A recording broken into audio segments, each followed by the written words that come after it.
Mga ka-RSP, kilalanin po natin ang mga natatanging individual na ginawaran ng prestiyosong parangal sa kamakailan lamang na Indie Excellence Awarding Ceremony. Panoorin po natin ito. Isang gabi ng karangalan at malikhaing sining ang muling isinulat sa kasaysayan ng Maynila, ang Indie Excellence Awarding Ceremony. Ginanap kamakailan ang pagbibigay parangal sa mga Filipino short films at iba pang anyo ng sining. Mula sa mga obra maestrang pinta na nagsasalamin ng ating kultura hanggang sa makabuluhang kwento sa media na patuloy na nagbibigay tinig at inspirasyon sa bawat Pilipino. Ang isang lipunan na walang sining, ulila. Tulad po ng mga painting na ito, ang sine, ang indie film o mainstream film o kahit anong man dyan, kahit dyan sa YouTube, yan po'y yan po'y sining. Ang isang bayan na walang sining, walang kaluluwa.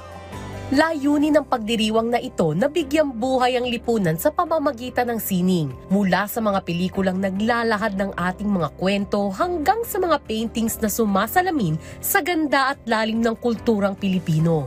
Sana maging malalim ang mga Pilipino. Sana lalo silang magmahal sa sining, sa libro, sa filosofiya, lalo na sa religion. Dumalo rin ang kilalang singer at public servant na si Imelda Papin bilang tanda ng kanyang suporta sa makabuluhang seremonya na ito. Kabilang sa mga pinarangalan ngayong gabi, ang Rise and Shine Pilipinas, na kinilala para sa natatanging ambag nito sa arts and culture community. Personal itong tinanggap ng host na si Joshua Garcia sa ngalan ng buong programa. Isang karangalan nga po na maging representative ng team ng Rise and Shine Pilipinas para tanggapin itong isang prestiyosong parangal mula sa Indie.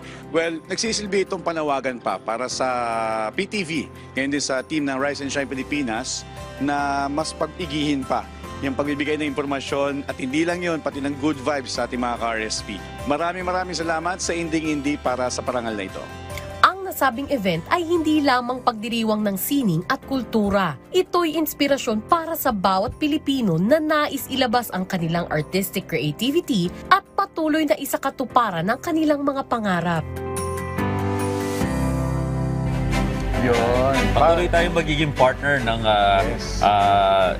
Indie sa pagpapahayag ng mga impormasyon patungkol sa mga bagong mga filmmakers ngayon at mga pelikula. No? At para sa inyo to mga ka-RSP, itong mga ganitong awards na nakukuha ng Rise and Shine Pilipinas. Maraming salamat po muli.